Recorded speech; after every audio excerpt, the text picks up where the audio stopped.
आप सभी भाई बहनों का आध्यात्मिक ज्ञानात्मक चैनल की ब्रह्म मुहूर्त उपदेश कक्षा में एक बार फिर स्वागत है। आज की चर्चा का विषय है यातायात नियमों का उल्लंघन। फिर साथ में हमने नीचे देखिए 5 काले रंग के तीर दिखाए, जिसका अभिप्राय है कि मनुष्य का यातायात के नियमों का उल्लंघन करने मात्र से ही बहुत ही तेजी से पाप कर्मों का कर्माशय बढ़ने लगता है।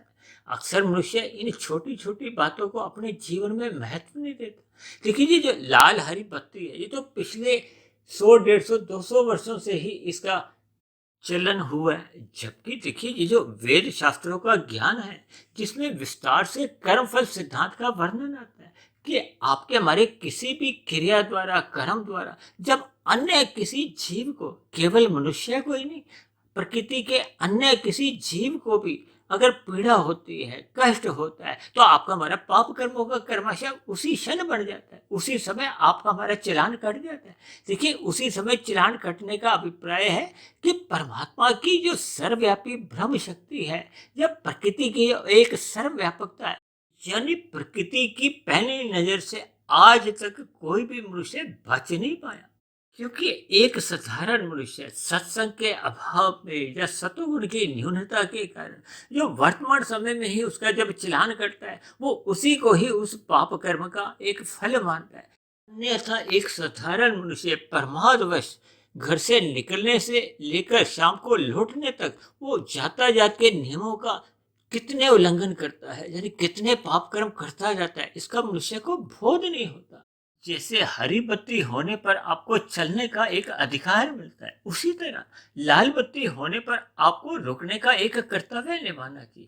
अन्यथा देखिए, जब मनुष्य लाल बत्ती होने पे भी अपने वाहन आगे ले जाते हैं, तब ऐसी स्थितियों में जो अन्य वाहन चालकों के लिए हरी बत्ती हो चुकी होती, उनके लिए बहुत ही असमंजस की स्थितियां उत्पन्न हो जाती।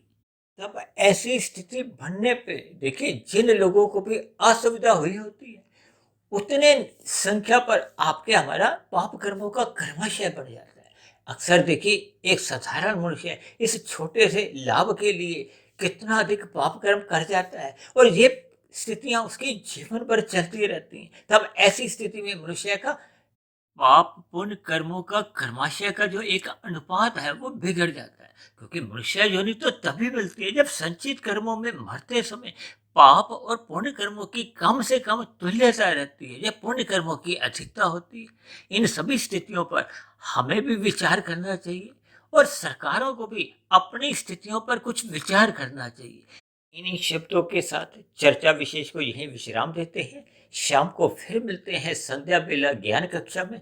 आपकी दिनचर्या सात्विक बने, इन्हीं शुभकामनाओं के साथ अपने आध्यात्मिक मित्र सुधीर भट्ट या फकीर को आप इजाजत दें। सुनने के लिए आप सभी भाई बहनों का बहुत बहुत धन्यवाद।